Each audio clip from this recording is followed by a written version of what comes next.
हाँ सच में कमजोर हुआ हूं ना, थोड़ा कमजोर हुआ हूं।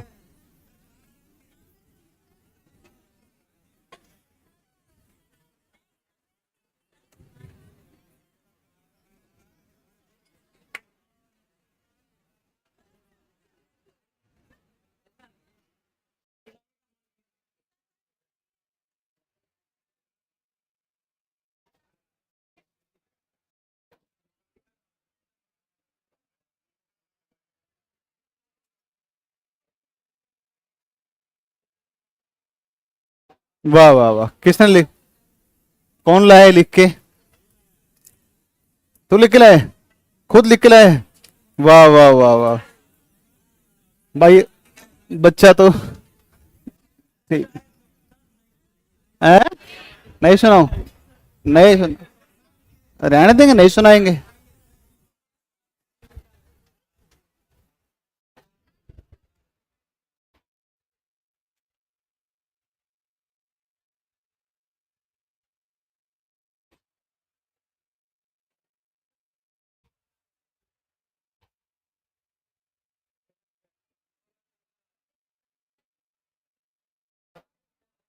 यार अच्छा लिखा है। हाँ नहीं अच्छा है।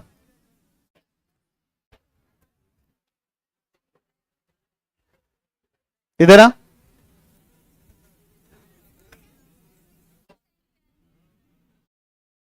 हाथ क्यों छुपा रही है?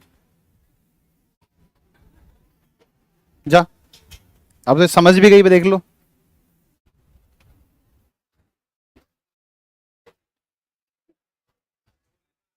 इसने लिखा है, वक्त वक्त की बात है साहब, आज उनका तो कल हमारा होगा। वक्त वक्त की बात है साहब, आज उनका तो कल हमारा होगा। अंधेरा कितना भी गहरा हो, लेकिन सुबह का उजाला बहुत प्यारा होगा। और जो समझ रहे हैं कमजोर हमें, गुरूर उनका भी टूटेगा जरूर।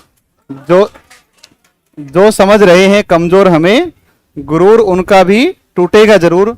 तुम सब्र रख लो, समझ रहे हैं आज तमाशा हमें, वादा है तुमसे कल हमारे नाम का नजारा होगा। वाह वाह वाह, बहुत गुड। ले, मजा नहीं आया? आया मजा, आया आया आया, है ना? अभी आज मैंने लिखी एक बढ़िया शायरी, मैंने लिखी है खुद। मजा नहीं आएगा, तुम्हें आनंद आ जाएगा सुनकर। क्या है क्वेश्चन? लाओ क्वेश्चन, शायरी मत लाओ। महादीप पढ़ा पीडीएफ ते, अरे यार। अच्छा ठीक है, चलो करते हैं करते हैं। अच्छा, टेलीग्राम में बहुत, क्या है, टेलीग्राम में डाल दीजिए सर जी, नहीं तो जो याद है वो ही भूल जाएंगे, और बुक से समझ में नहीं आ रहा है कहां से और कैसे पढ़ें। तुम लोग उससे नोट्स बना क्यों नहीं लेते हुए? उससे नोट्स क्यों नहीं बनाते हो? नोट्स, नोट्स बना लो भाई। आ?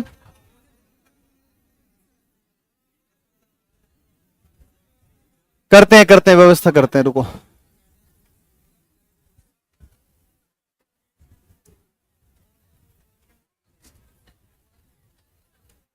तो करते हैं व्यवस्था करते हैं, रुको। किसने लिखा?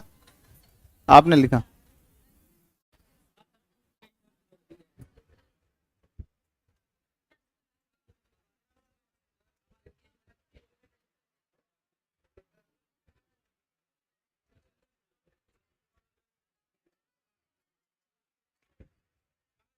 पिछला, यहाँ बहुत खाने की बहुत दिक्कत है भाई, पेट नहीं भरता है यहाँ पर बिल्कुल भी। सही में, सच में पेट नहीं भरता है यहाँ। हैं? भुजा खाता हूँ। हाँ हाँ। खान सर, तो मैं यहाँ पर आया ना, तो जैसे कभी भी आप देखा है, कभी कई बार मंच के ऊपर सर होते हैं, खान सर रहते हैं, हम लोग सारे रहते हैं टीचर्स। तो जैसे ही मैं जाता हूं तो सर जाते के साथ दाल बाटी, है ना, नहीं नहीं, दाल बाटी चूरमा ऐसे करके सारा, है ना, वो गिनाते हैं। तो अब की बार जैसे ही खान सर कहीं मिलेंगे तो मैं आते गिनाऊंगा उनको, लिट्टी चोखा, सत्तू, भूंजा। है ना, सही बात है ना।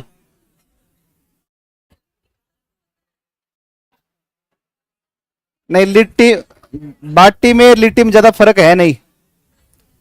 लिट्टी में सत्तू डलता है अंदर, उसमें नहीं होता है, उसमें नहीं होता है।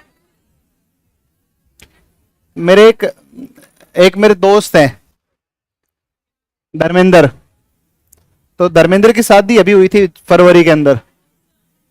तो धर्मेंद्र की जो वाइफ है वो बड़ी अच्छी लड़की आई, वो मतलब बड़ी सज्जन लड़की मिली उसको, एक मेरे दोस्त है और पढ़ी लिखी भी है, बहुत ही अच्छी वेल क्वालिफाइड लड़की है। और धर्मेंद्र जो है वो भी एनआईटी श्रीनगर से पास आउट है, इंजीनियर है वो, उसमें सूरतगढ़ के अंदर थर्मल पावर प्लांट के अंदर। तो अभी मैं जब घर पे गया था ना, तो उसने, धर्मेंद्र की वाइफ है, उसका नाम अन्नू है, तो अन्नू नाम है उसका, मेरी सिस्टर का नाम भी अन्नू है ना। तो अन्नू ने वो बनाई दाल बाटी बनाई। और मैंने मतलब सच में फिर ना, उसने धर्मेंद्र का फोन आया, बोल भाई दाल बाटी बना रखी है, खाएगा? तो फिर मैं और हिना मैडम दोनों जा रहे थे, तो रास्ते से उनके घर से फिर हमने पैक करवा ली, मतलब घर पे जाके खा लेंगे, मेरी क्लास थी।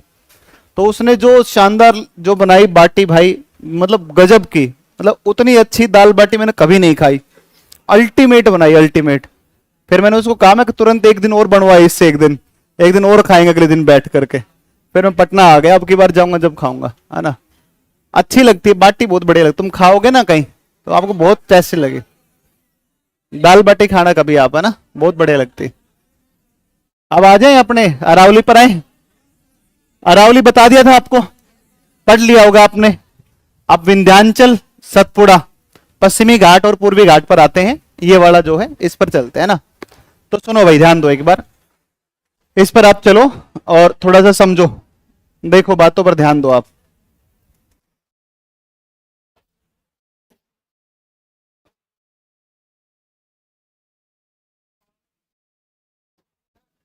हाँ, क्या? शिलोंग पीक, शिलोंग चोटी खासी में है, हाँ, नोक्रेक गारो में।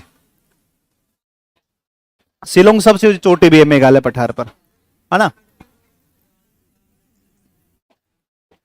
तो देखो एक बार, विंध्याचल पर आते हैं ना।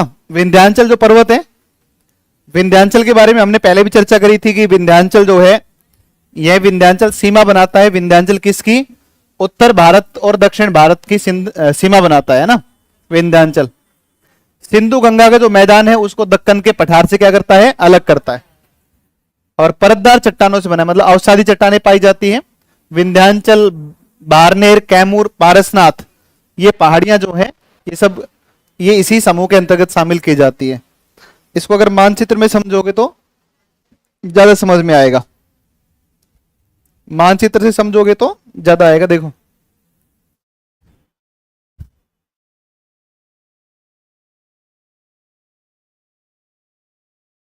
ये है, और यहां पर आप देखोगे तो यहां पर पठार है कौन सा?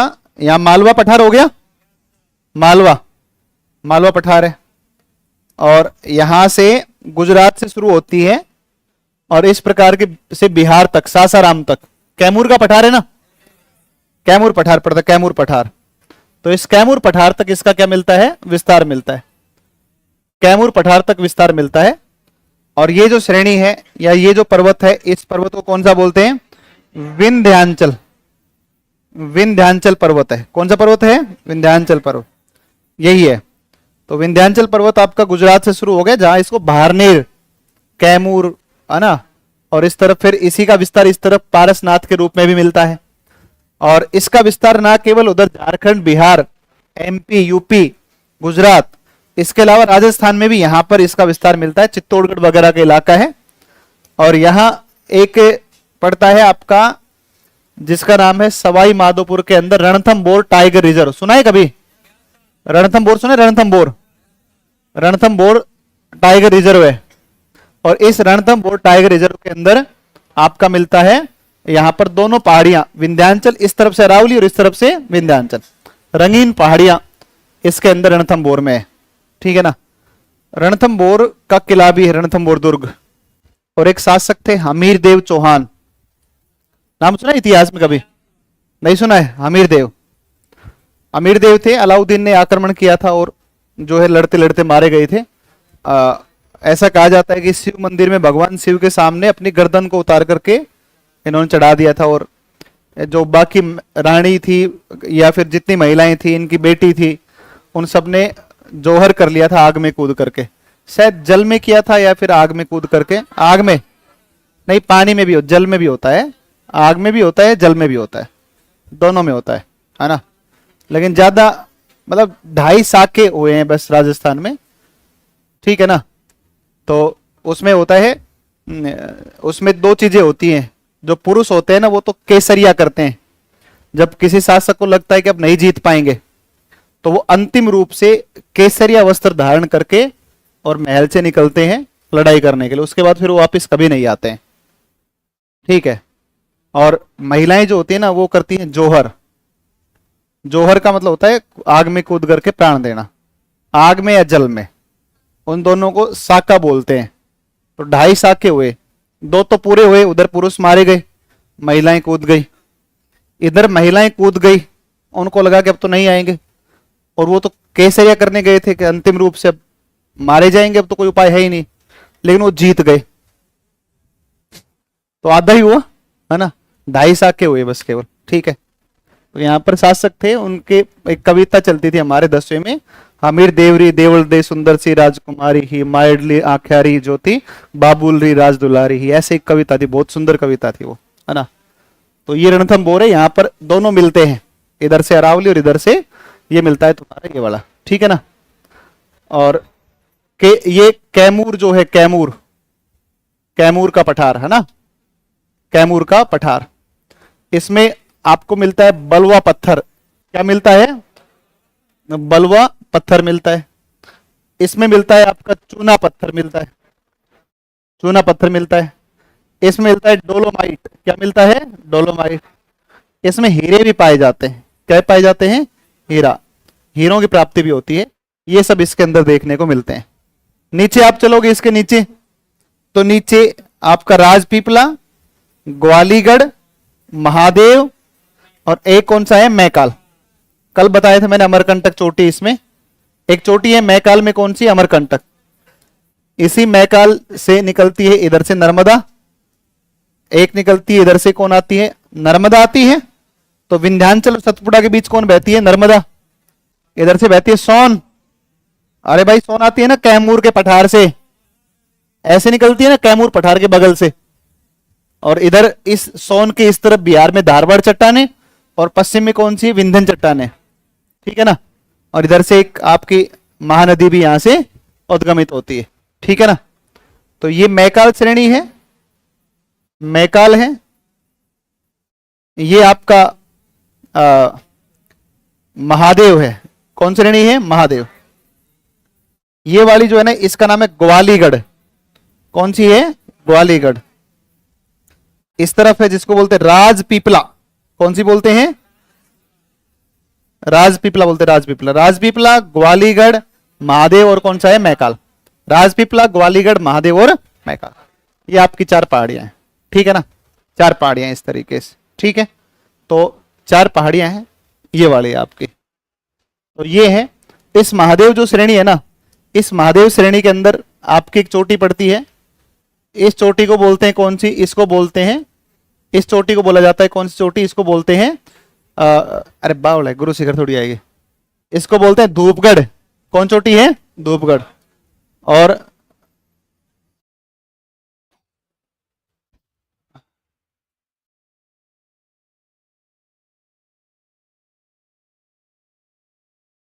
ये लिख लो, पलमायरा पाम ट्री।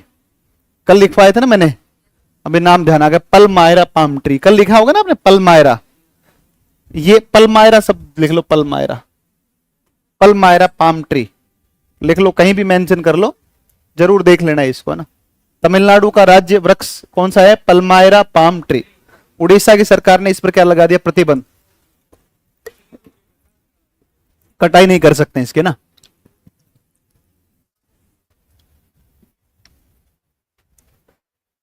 बताऊं क्या हो रहा है? स्ट्रेस ना बहुत ज्यादा हो रखा है, बहुत ज्यादा। ये तो क्लास विलास में जाता हूं तो थोड़ा ठीक रहता है मन, ये भी नहीं पता चल रहा है किस चीज का स्ट्रेस है ना। मतलब बड़ा, मतलब लाइफ ना इतना वो हो रखा है, बहुत खराब सा सच में। सब ठीक है, सब बढ़िया है, सब अच्छा चल रहा है, फिर भी उसके बावजूद भी स्ट्रेस मैनेजमेंट नहीं हो रहा सही से। ये है, ठीक है ना। तो इसकी वजह से ना थोड़ा सा वेट कम होता जा रहा है। देखो धूपगढ़ हो गया, और यहां पर चोटी मैंने कौन सी बताई आपको? अमरकंटक। अमरकंटक है, अमरकंटक। अमरकंटक चोटी पड़ती है भाई, अमरकंटक चोटी, अमरकंटक चोटी है। और इस तरफ धूपगढ़ है। धूपगढ़ इस पूरे सतपुड़ा की सबसे ऊंची चोटी, और अमरकंटक लगभग 1050 मीटर है। और अमरकंटक जो है ना, ये अमरकंटक इस मैकाल की सबसे ऊंची है। अमरकंटक मैकाल की सबसे ऊंची है। और महादेव की सबसे ऊंची कौन सी है? धूपगढ़। ये ध्यान रखना है, धूपगढ़ है। समझे कि नहीं समझे? ऐसे है ये। तो ये एमपी, नीचे कौन सा राज्य है? महाराष्ट्र। और इस तरफ जो राज्य है ना, इसका नाम कौन सा है? छत्तीसगढ़। इधर कौन सा है? छत्तीसगढ़। तो तीनों देशों के बीच में जो प्राकृतिक सीमा बनाएगा वो कौन सा पर्वत बनाएगा? सतपुड़ा। यहां पर एक दर्रा पड़ता है, इसको बोलते हैं नेपानगर। कौन सा बोलते हैं? नेपानगर। नेपानगर कागज के लिए फेमस है, अखबारी कागज के लिए। तो नेपानगर पास पड़ता है, नेपानगर यहां पर, ठीक है ना। ये भी ध्यान रखना है। खंडवा बुरहानपुर दर्रा इसको कहा जाता है, खंडवा बुरहानपुर दर्रा इसको बोलते हैं, ठीक है ना। तो ये कुल मिला के तुम्हारी बातें हैं, यहां तक की बातें हैं। इसके बाद में अगर चलते हैं तो इसके बाद देखो आप इसमें क्या क्या लिखा हुआ है। सतपुड़ा दक्कन पठार का भाग है, एमपी, महाराष्ट्र और छत्तीसगढ़ राज्यों में फैला हुआ है। इन श्रेणियों के उत्तरी भाग पर नर्मदा, दक्षिणी भाग पर ताप्ती। देखो यहां से जो नदी बहती है महादेव से निकलती है ताप्ती, तो महादेव से निकलती है ताप्ती। मुलताई जगह पड़ती है, मुलताई से निकलती है और बहती है। यह सतपुड़ा महादेव मैकाल पर्वत श्रेणियों का समूह है। महादेव पहाड़ी का सर्वोच्च शिखर कौन सा है? धूपगढ़ 1350, यही इसका सबसे ऊंचा शिखर है। मैकाल पहाड़ी के सर्वोच्च शिखर कौन सा है? अमरकंटक, अमरकंटक है। मैकाल पर्वत ही सतपुड़ा विंध्याचल पर्वत को आपस में जोड़ता है। देखो बहुत सारी ऐसी चीजें हैं ना ज्योग्राफी में, दिमाग थोड़ी लगाना है, रटना थोड़ी ना उसको, सिंपल आपको मैप में समझाया। मैप में बनाया साहब ऐसे घूम रहा है ऐसे, और इस तरफ से कौन सा है? विंध्याचल है। तो ये जो मैकाल है ये सतपुड़ा और विंध्याचल को आपस में क्या करता है? जोड़ रहा है। बड़ा सिंपल है, सीधा है, अंग्रेजी नहीं है भूगोल के अंदर, बहुत सामान्य सी चीजें हैं इसके अंदर। तो ये है, ध्यान रखना आप। इसके बाद पश्चिमी घाट पर आते हैं। मैं एक काम करता हूं, पहले पश्चिमी घाट को अपने स्तर पर सारा बता देता हूं, फिर अपने इसको रीड कर लेंगे, क्योंकि बिना डायग्राम समझ में नहीं आएगा ना। तो आप अगर पश्चिमी घाट को देखें, पश्चिमी घाट को देखें, पश्चिमी घाट को अगर देखें तो यहां से आप जब चलोगे ना, यहां से, तो यहां से आप चलेंगे तो यहां से ये आपका आता है, गुजरात में पड़ता है खानदेश, इससे शुरू होता है। गुजरात के खानदेश से शुरू होकर के और सह्याद्री, अनामलई और नीचे है कार्डमम की पहाड़ियां। और ये ध्यान रखना ये नीलगिरी है। कौन सा है? नीलगिरी। और यहां पर एक श्रेणी है, इसका नाम है पलनी श्रेणी। कौन सी है? पलनी। महेंद्रगिरी, नल्लामलाई, वेलिकोंडा, पालकोंडा, जावेदी, सेवराय, ये सब पूर्वी घाट है, खंडित है, टूटा हुआ है। सतपुड़ा के मुहाने से ताप्ती से शुरू होता है ये पश्चिमी घाट, और फिर नीचे की तरफ ये आ रहा है आपका गुजरात से लेकर के, गुजरात में खानदेश स्थान पड़ता है, वहां से गुजरात, महाराष्ट्र, गोवा, कर्नाटक, गुजरात, महाराष्ट्र, गोवा, कर्नाटक, और फिर नीचे केरल में आपका अनामलाई, और एक कौन सा है केरल में जिसका नाम है कार्डमम या इलायची। इसको सह्याद्री कहते हैं। यहां पर क्या बोलते हैं इसको? सह्याद्री। इस सह्याद्री के अंदर एक चोटी पड़ती है, और इस सह्याद्री के अंदर एक चोटी है जिसका नाम है कलसुबाई। कौन चोटी है? कलसुबाई। और ये सह्याद्री की सबसे ऊंची चोटी है, 1646 मीटर है। एक और चोटी पड़ती है कलसुबाई के अलावा, इसका नाम है महाबलेश्वर। कर्नाटक में मलनाड, और ऊपर क्या कहते हैं महाराष्ट्र में देश, और नीचे क्या कहते हैं मलनाड। और मलनाड के बगल में जो समतल पठारी भाग है इसको मैदान, क्या कहते हैं? मैदान। तो ये देश है, ये मलनाड है, और ये क्या है आपका? मैदान है। ठीक है, ये आपके यहां पर पड़ेगा अनामलई। कौन श्रेणी है? अनामलई। अनामलई श्रेणी, अनामलई श्रेणी। और अनामलई जो श्रेणी है ना, इस अनामलई श्रेणी में एक चोटी पड़ती है अनाईमुड़ी। कौन चोटी है? अनाईमुड़ी।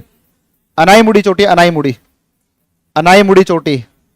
और जो अनाईमुड़ी चोटी है ना, अनाईमुड़ी चोटी, इस अनाईमुड़ी चोटी की अगर बात करें तो यह 2695 है, और यह दक्षिण भारत की सबसे ऊंची चोटी है। दक्षिण भारत की सर्वोच्च चोटी कौन सी? अनाईमुड़ी। ये ध्यान रखिएगा, अनाईमुड़ी चोटी। ठीक है ना। और यहां पर आपकी पहाड़ियां हैं, इनको बोलते हैं कार्डामम। कौन सी बोलते हैं? कार्डामम, या इनको बोलते हैं इलायची। कार्डामम या फिर इलायची, इलायची, कार्डामम या फिर इलायची, कार्डामम या फिर इलायची श्रेणी इसको बोलते हैं, कार्डामम या इलायची श्रेणी। और यहां पर ये जो आपका है ना, इसको बोलते हैं पलनी। कौन सा बोलते हैं? इसको बोलते हैं पलनी श्रेणी। इसके अंदर एक हिल स्टेशन है, इसको बोलते हैं कोडाई कनाल। कौन सा है? कोडाई कनाल, तमिलनाडु के अंदर है। देखो, अनामलई और कार्डमम केरल में है, पलनी जो है ना ये किस राज्य में है? तमिलनाडु।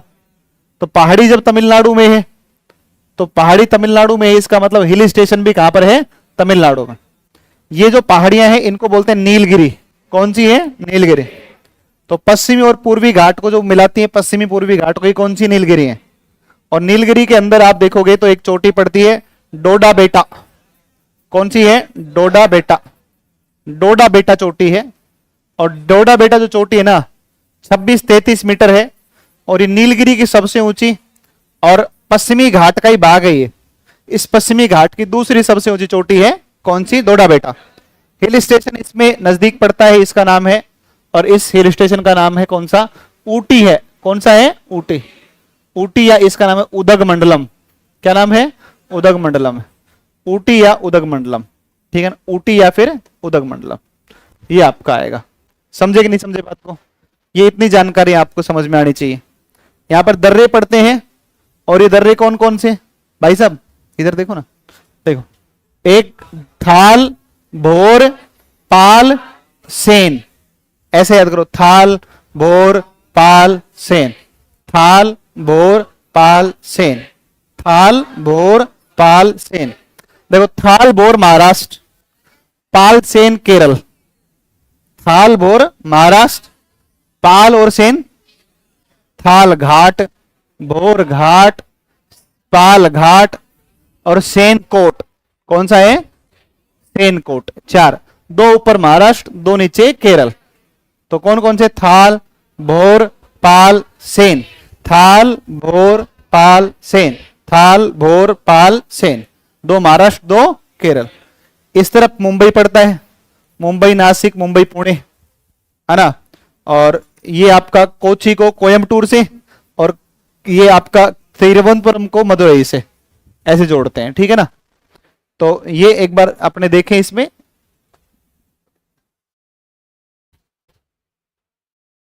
इसे महाराष्ट्र कर्नाटक में क्या कहते हैं? सह्याद्री। इसका विस्तार पश्चिमी तट पर गुजरात से लेकर तमिलनाडु में कहां तक है? कन्याकुमारी। कितना फैला है? 1600। पश्चिमी ढाल तीव्र और पूर्वी ढाल कैसा है? मंद है। देखो, पश्चिम में खड़ा ढाल है, पूर्व में मंद है, पठार, ऐसे ऐसे मंद ढाल होता जाता है, ऐसे। ठीक है। फिर कह रहा है प्रायद्वीपीय पठार मिल जाता है। अरावली अवसादी चट्टानों से बना ब्रह्मसोत पर्वत है। 16 डिग्री उत्तर अक्षांश रेखा जो गोवा से गुजरती है, सह्याद्री को 2 भागों में बांटती है। एक उत्तरी सह्याद्री है जिसमें सबसे ऊंचा चोटी कौन सा है? कलसोबाई। एक दक्षिणी सह्याद्री है जिसमें सर्वोच्च चोटी कौन सी है? कुद्रेमुख। कुद्रेमुख जो चोटी है ना, ये पड़ती है, पहाड़ियां हैं पश्चिमी घाट की, जिसको बोलते हैं बाबा बुदन की पहाड़ियां। उसमें पड़ती है कौन सी? कुद्रेमुख। उत्तरी सह्याद्री की दूसरी प्रमुख चोटी कौन सी है? महाबलेश्वर। और महाबलेश्वर से 5 नदियां कृष्णा, वेना, सावित्री, गायत्री और कोयना निकलती है। एक पुष्पगिरी दक्षिणी सह्याद्री का दूसरा सबसे ऊंचा शिखर है। पुष्पगिरी के पास ही कावेरी नदी का क्या होता है? उद्गम होता है। कावेरी का उद्गम होता है। इसकी औसत ऊंचाई कितनी है? 1200 मीटर है। केरल में सत्य पर्वतम के नाम से इसको जाना जाता। ये तो मैंने भी आज ही सुना है, ऐसा भी कुछ है, ठीक है ना। मलनाड क्षेत्र कहां पर पड़ता है? कर्नाटक। मलनाड पश्चिमी घाट के साथ ही, पश्चिमी घाट है, इससे संलग्न जो पठार है उसको क्या बोलते हैं? मलनाड। तो मलनाड जो है ना, ये कर्नाटक के पश्चिमी घाट का क्षेत्र है। पहाड़ियों की रानी के नाम से विख्यात नीलगिरी पूर्वी और पश्चिमी घाट का सम्मिलन स्थल है, तमिलनाडु में स्थित है। दोदा बेटा 2633 कर लो। नीलगिरी पहाड़ी की सबसे ऊंची चोटी, दक्षिण भारत की दूसरी सबसे ऊंची चोटी आएगी। पश्चिमी घाट की या दक्षिण भारत की दूसरी सर्वोच्च चोटी कौन सी है? दोदा बेटा है, जो नीलगिरी के अंदर तमिलनाडु में। अच्छा, जो नीलगिरी है ना, इसके ऊपर एक जनजाति रहती है, इसका नाम है टोडा। कौन जनजाति है? टोडा जनजाति, टोडा जनजाति, ठीक है ना। आपने अभी अभी हाल ही में सुना होगा आपने एक चर्चा, संभवतया उत्तराखंड की या फिर हिमाचल की ऐसी चर्चा थी ये, कि 2 लड़के थे और दोनों लड़कों ने एक लड़की से शादी करी थी। हिमाचल प्रदेश था, किन्नौर में था। अच्छा, हिमाचल प्रदेश में सुनने में आया था ना कि 2 भाई थे और उनकी शादी एक लड़की से हुई थी। ऐसा होता है क्या? जगमोहन होता है क्या? तो इस पर विचार नहीं कर रहे हैं ना। चलो, ऐसा होता है। नहीं, अपने नहीं होता है, अपने नहीं होता है, तो अपने नहीं होता इसका मतलब ये नहीं माने कि गलत है ये। तो आप समझे कि नहीं समझे? प्रथा है, प्रथा कुछ भी हो सकती है। जब मानव के बलि चढ़ाने की प्रथा सही हो सकती है तो प्रथा फिर सारी सही है। तो वहां ऐसा होता है। उत्तर भारत में हिमालय के अंदर भी ऐसा कुछ जनजातियां हैं जिनमें ऐसा होता है, ट्राइब्स में। उसका कारण क्या हो सकता है? लिंग अनुपात, ठीक है ना। तो लिंग अनुपात की वजह से। और टोडा जनजाति में भी बहुपति प्रथा प्रचलित है। जैसे 2 भाई हैं या 3 भाई हैं तो उनकी एक लड़की से शादी हो जाएगी, एक पत्नी। महाभारत काल में हुआ नहीं हुआ क्या? पांचाली, द्रौपदी नाम था ना। कितने भाई थे? पांडव 5, पांचों की एक वाइफ थी। बताओ, गलती से हो गया वो? अच्छा, गलती से हो गया ना। वो मतलब पता नहीं, ऐसा कहा जाता है उसकी माँ थी, उन्होंने कहा कुछ लाए हैं, तो वो ना, वो ठीक है, वो बात बनाने वाली बातें हैं। बाकी ऐसी प्रथाएं प्रचलित भारत में है, ठीक है ना। उसमें बेसिकली होता ही है कि छोड़ो, सुनो, अनामलई की पहाड़ियां कहां पर है? केरल। अच्छा, टोडा जनजाति ना पशुपालन करती है, भैंस पालती है ना, भैंस पालन का कार्य भी करते हैं। और अनामलई की पहाड़ियां कहां पर है? केरल में। दक्षिण भारत की सबसे ऊंची चोटी अनाईमुड़ी 2695 जो अनामलई की पहाड़ियों पर स्थित है, अनामलई की पहाड़ियों पर स्थित है। अनाईमुड़ी चोटी जो कि जिनको हम कहते हैं इलायची पहाड़ियां, तो अनाईमुड़ी चोटी फिर अनामलई के दक्षिण में कौन पड़ती हैं? इलायची की पहाड़ियां पड़ती है ना। और पलनी पहाड़ी कहां पर है? उत्तर पूर्व, मतलब अरे यार, इसमें जो लिखा हुआ है इसको ज्यादा आसान तरीके से आप यहां समझ लें, उस भाषा से आसान यहां पर समझ लो। इस मैप में कहां पर कौन कौन सी पहाड़ियां हैं, ठीक है ना। ऊपर अनामलई, नीचे कौन है? कार्डमम। इस कार्डमम के उत्तर पूर्व में ये वाली पहाड़ियां कौन सी हैं? जिनको बोलते हैं कौन सी? पलनी, पलनी पहाड़ियां बोलते हैं। कितना आसान हो गया ना इससे। कार्डमम पहाड़ियां, इन पर इलायची खेती की जाती है कार्डमम की पहाड़ियों में। और कोडाई कोनाल जो है वो पलनी पहाड़ियों में स्थित एक हिल स्टेशन है। नंदी हिल्स कहां पर है? नंदी हिल्स कहां पर है? बेंगलोर में। नंदी हिल्स कहां है? बेंगलोर। और धीनोधर पहाड़ियां कहां पर है? गुजरात में। धीनोधर, गिर पहाड़ियां, गिरनार पहाड़ियां, मांडव पहाड़ियां, वर्धा पहाड़ियां, पालनपुर की पहाड़ियां, ये सब के सब कहां पर है? ये सब के सब कहां है? गुजरात के अंदर है, ठीक है ना। तो भाई आप कांटेक्ट करो यहीं आकर के इंस्टीट्यूट में। देखो, ये हो गया। फिर आप आओगे तो एक आपका आता है कौन सा? पूर्वी घाट। मुझे लग रहा है ना मेरी आंख में भी दिक्कत हो रही है, स्क्रीन होते हैं ना दिन भर फोन भी चलाते हैं 10-12 घंटा, स्क्रीन 12-12 घंटे। हाँ, कुछ ना कुछ व्यवस्था करनी पड़ेगी। देखो, पूर्वी घाट का जो विस्तार है वो तमिलनाडु है। तमिलनाडु के ऊपर कौन सा है? तमिलनाडु के ऊपर कौन है? आपका आंध्र प्रदेश है। उसके ऊपर कौन है? उड़ीसा। उड़ीसा उड़ीसा के ऊपर पश्चिम बंगाल। तो उड़ीसा से शुरुआत होती है पूर्वी घाट की। तो इसका विस्तार तमिलनाडु की वैगई नदी से लेकर के उड़ीसा तक कुल 1131 किलोमीटर में मिलता है। यह प्राचीन मोड़दार पर्वत है जो कि अवशिष्ट पर्वत के रूप में है। जैसे अरावली हमने देखा था अवशिष्ट पर्वत है, अपर्दन हो गया है। तो इस पूर्वी घाट का अपर्दन कैसे होगा? पूर्वी घाट का अपर्दन देखो, जब इस तरीके से नदियां आएंगी तो ये तमाम नदियां क्या कर देंगी? इन पहाड़ियों को बीच बीच में क्या कर देती है? काट देती है। तो पश्चिमी घाट की नदियों के द्वारा पूर्वी घाट को बीच बीच में से अपर्दित कर दिया गया है, जिसके कारण से पूर्वी घाट जो कि एक वलित पर्वत था वह अधिकांश उसका क्या हो गया? अपर्दन हो गया, कटाव हो गया। तो यह एक अवशिष्ट पर्वत के रूप में अभी बचा हुआ है। अधिकांश हिस्सा कट चुका है, असतत रूप से फैला हुआ है, खंडित रूप में फैला है, असतत रूप से या खंडित रूप में फैला हुआ है। ठीक है ना? फिर देखो, पश्चिमी घाट की तुलना में इसका अधिक अपर्दन हुआ है, इसकी तुलना में इसका अपर्दन ज्यादा होगा, इसकी तुलना में ये ऊंचा ज्यादा है, ये ऊंचा कम है ना? कम ऊंचा है। इसकी सर्वोच्च चोटी जो है ना विशाखापट्टनम में है और ये है जिंडागढ़ा या जिंदागढ़ इसको कहते हैं, 1690 मीटर है। इसकी दूसरी सबसे ऊंची चोटी अरामाकोंडा है, 1680 मीटर है, जो कि आंध्र प्रदेश में स्थित है। उड़ीसा और आंध्र प्रदेश के तटीय क्षेत्र में स्थित महेंद्रगिरी 1501 मीटर तीसरी सबसे ऊंची चोटी है। लेकिन सुनो, एनसीईआरटी में लिखा हुआ है कि पूर्वी घाट की सर्वोच्च चोटी कौन सी है? महेंद्रगिरी। और पेपर में जो आता है ना उसमें भी मानता है कौन सा? महेंद्रगिरी। ये ध्यान रखना आप, है ना? तो ये ध्यान रखना कि यही मानता है, महेंद्रगिरी ही मानता है। समझे कि नहीं समझे?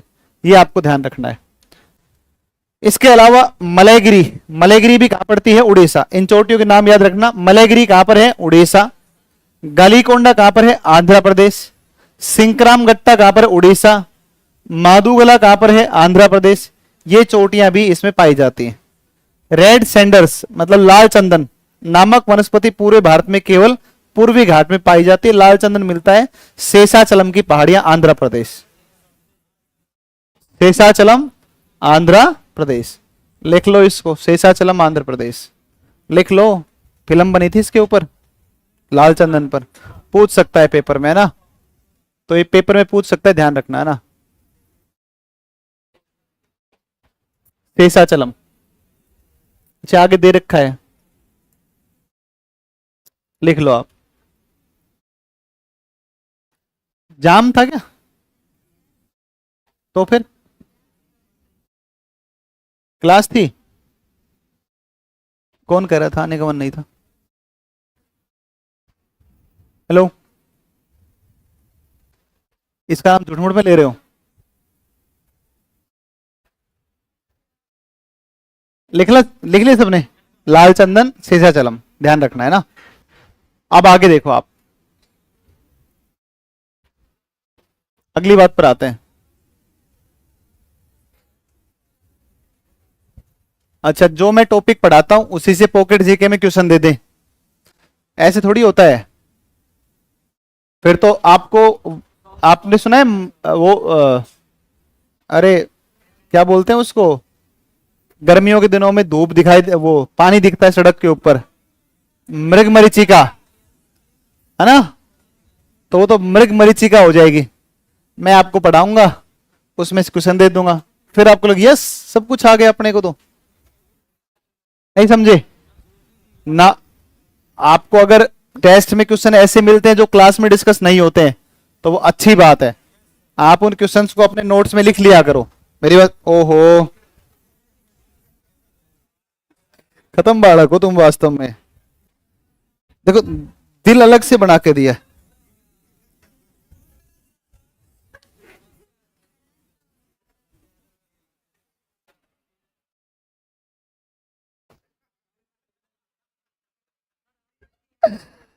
ये कौन है भाई साहब? ये कौन है? ये है कौन? ये बताओ।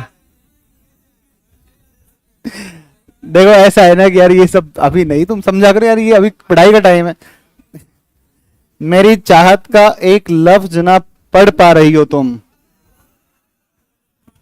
कैसे मान लूं कि ग्रेजुएशन कर चुकी हो? सर को देना, ये सर आए तो सर को देना। सर को देना, सर समझाएंगे सही ढंग से, ठीक है? कान सर को देना, सर सही समझाएंगे तुम्हें, ठीक है ना? तो ग्रेजुएशन इसके लिए की जाती है क्या, है? अरे यार, बहुत बढ़िया भाई।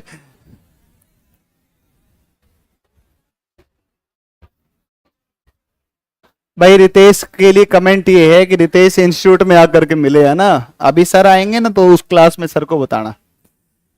देखो, अगली बात पर आते हैं। सेवराय पहाड़ियां, कौन सी पहाड़ियां हैं? सेवराय। सेवराय की जो पहाड़ियां हैं ये तमिलनाडु के सलेम कस्बे के पास में स्थित है। 50 वर्ग किलोमीटर में फैली हैं ये पहाड़ियां।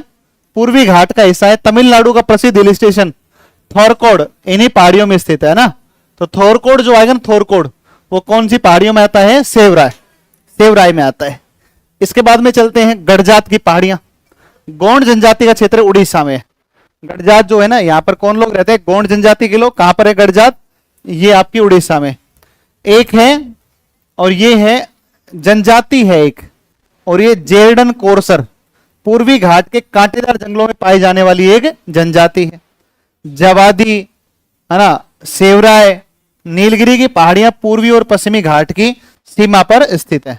मैंने आपको बताया ऐसे डायग्राम में, ऊपर से बताया महेंद्रगिरी, नल्लामलाई, वेलिकोंडा, पालकोंडा, जावेदी और सेवराय।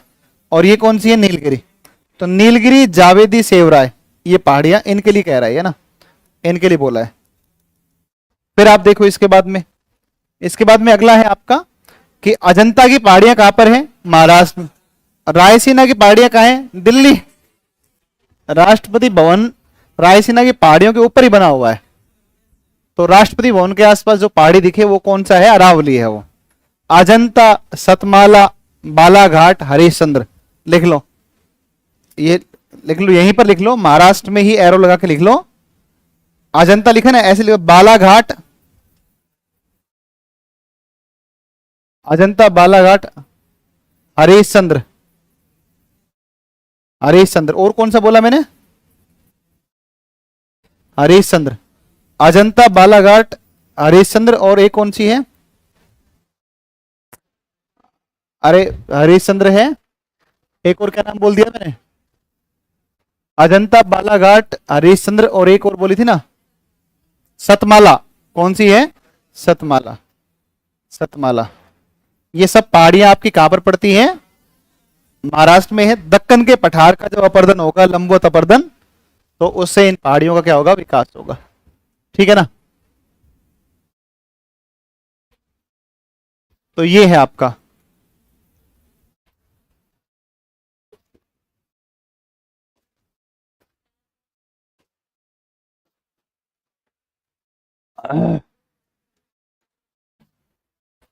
आगे चलें। अगला है थार का मरुस्थल। एक डायग्राम में समझा दूं, डायग्राम से समझ लो, इजी हो जाएगा काफी।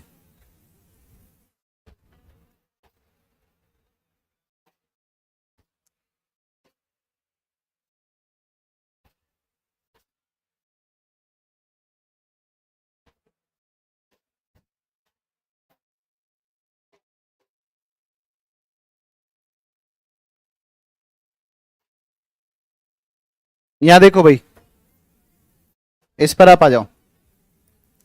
यहां से एक समवर्षा रेखा जाती है, इसका नाम है 50 सेंटीमीटर की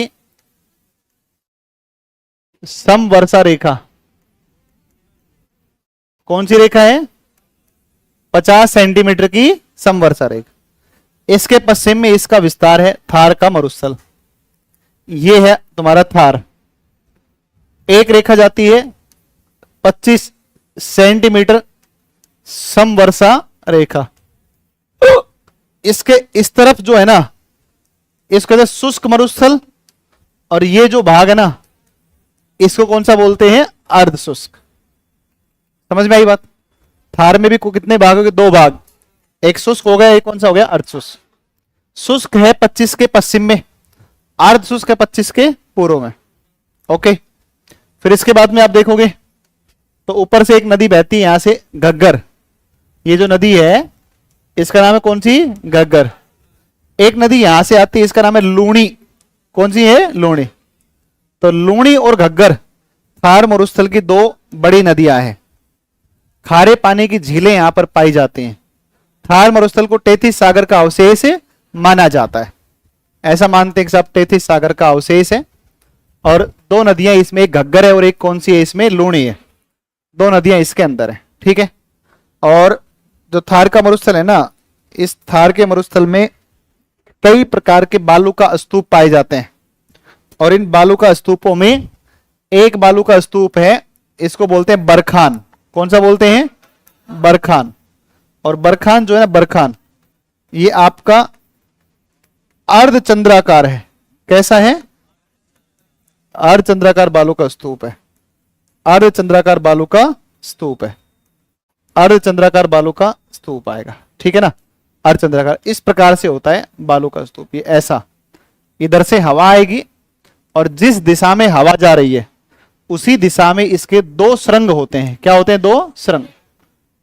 इस प्रकार से ऊपर से देखोगे तो ऐसा दिखेगा। ये ऐसे हवा आ रही है और ऐसे हवा आ रही है और ये हवा ऐसे चल रही है। तो जिस तरफ से हवा आएगी वो साइड तो उत्तल, और जिस तरफ हवा जा रही है उस तरफ वो कैसा होता है? अवतल होता है। बरखान बालू का स्तूप मिलते हैं। यहां पर एक सांप की प्रजाति मिलती है, उसको बोलते हैं पीवड़ा। कौन सा? पीवड़ा। पीवड़ा सांप मिलता है। पीवड़ा, पीवड़ा सांप मिलता है। बड़ा खतरनाक सांप, काटता नहीं है, काटता नहीं ना। रात को क्या करता है? रात्रि के समय में व्यक्ति के पास चला जाएगा जहां सो रहा है और हवा में ही जहर छोड़ देगा। और आसपास चूंकि जहर रहेगा हवा में तो वो जहर अंदर जाएगा और तुरंत व्यक्ति मर जाता है। पता भी नहीं चलेगा कैसे मर गया। समझे कि नहीं समझे? तो इतना जहरीला सांप होता है ये। एक घास मिलती है यहां पर, और ये घास मिलती है, इस घास का नाम है सेवण। कौन घास मिलती है? सेवण घास मिलती है। सेवण घास मिलती है, घास है। और इस घास के अंदर एक पक्षी अंडा देता है और उस पक्षी का नाम है गोडावण। कौन सा पक्षी है? गोडावण पक्षी के द्वारा अंडे दिए जाते हैं। गोडावण पक्षी जिसे ग्रेट इंडियन बस्टर्ड कहा जाता है। क्या कहा जाता है? Great Indian bustard. सुना है नाम गोडावण पक्षी? गोडावण पक्षी, सोन चिड़िया, ग्रेट इंडियन बस्टर्ड, सोहन चिड़िया, कई नामों से जानते हैं। हुकना पक्षी, ऐसे कई नाम है इसके। और ये पक्षी इसी में देता है। ये बड़ी पौष्टिक घास होती है। यहां पर ये जो जिला है ना, इसका नाम है जैसलमेर। और यहां पर एक यहाँ जोधपुर पड़ता है और जोधपुर के अंदर एक संस्था स्थापित की गई और इसका नाम है काजरी। क्या नाम है? Central arid zone research institute. Central arid zone research institute हो गया। और ये जो इंस्टीट्यूट था इसने पाया जैसलमेर के अंदर कि नीचे भूगर्भिक जल पट्टी है, नीचे चट्टाने हैं, अवसादी चट्टाने, उनके अंदर क्या है? पानी संचित है। और वहां पर एक कुआं है और वो जो कुआं है उसका नाम है कौन सा? उसका नाम है, एक कुआं है उसको बोलते चांदन नलकूप। चांदन गांव पड़ता है, चांदन गांव। चांदन गांव पड़ता है जैसलमेर में। तो चांदन गांव पड़ता है और वहां से वो कुआं है, उसमें से खूब पानी निकलता है। तो आसपास के लोग उससे पानी भर भर के अपना ले जाते हैं। चांदन नलकूप है। हाँ, तो बाटाड़ू कुआं भी यहां पर एक है। एक यहां पर ऊंट मिलता है यहाँ इस हिस्से में और उसको नाचना ऊंट कहते हैं। कौन सा कहते हैं? नाचना ऊंट कहते हैं। नाचना ऊंट, ऊंट की किस्म है नाचना ऊंट। बहुत सुंदर नाचता है, नाचता है, नृत्य करता है, सुंदर नृत्य करता है। आपने घोड़ी नाचती देखी होगी कभी? देखा है शादी वादी में? तो ऐसे ये ऊंट नाचता है। इसके बारे में कहानी चलती है वहां राजस्थान में कि एक बार कोई अंग्रेज अधिकारी आया और पूछा कि भाई ये कहाँ गया ये व्यक्ति? बोले नाचने गया। नाचने कहाँ गया? कहीं गया होगा, और वो व्यक्ति गया होगा कौन से गांव, नाचना गांव है, एक जगह का नाम है। तो उसे बार बार पूछे कहां पर गया है, बता कहां गया, बोल नाचने, है ना, नाचने के समझ में नहीं आई। फिर किसी ने बताया कि देखो ऐसा है कि एक गांव है नाचना, उस गांव में गया हुआ है, समझ में आई। तो ये बहुत सुंदर नस्ल है ऊंट की, नाचना ऊंट यहीं पर मिलता है। और एक बहुत इंपॉर्टेंट जानकारी है, आप उसको ध्यान रखना, पेपर में आ सकता है। ऊपर जैसलमेर में है, नीचे बाड़मेर जिला पड़ता है, बाड़मेर। और जैसलमेर बाड़मेर के अंदर एक अभ्यारण्य है, और उस अभ्यारण्य का नाम है राष्ट्रीय मरु उद्यान। क्या नाम है उसका, राष्ट्रीय मरु उद्यान।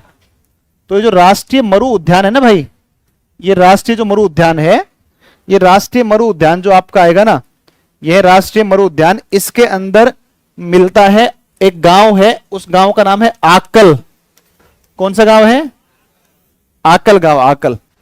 और आकल के अंदर काष्ठ जीवाश्म मिलते हैं, वुड के फॉसिल्स मिलते हैं, कार्बोनिफेरस, कुछ ऐसे पुराने समय की लकड़ी मिलती है, बहुत पुरानी लकड़ी के अवशेष पाए जाते हैं। किसमें, आकल वुड फॉसिल पार्क है, आकल वुड फॉसिल पार्क। और आकल वुड फॉसिल पार्क किस मरु उद्यान के अंदर है, राष्ट्रीय मरु उद्यान। राष्ट्रीय उद्यान नहीं है ये, नेशनल पार्क नहीं है, अभ्यारण्य है, लेकिन नाम इसका है राष्ट्रीय मरु उद्यान।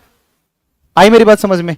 तो राष्ट्रीय मरु उद्यान के अंदर आकल वुड फॉसिल पार्क स्थित है आपका, ठीक है सब, ये आपकी बात आएगी। आकल वुड फॉसिल पार्क इंपॉर्टेंट है, ध्यान रखना, आकल वुड फॉसिल पार्क।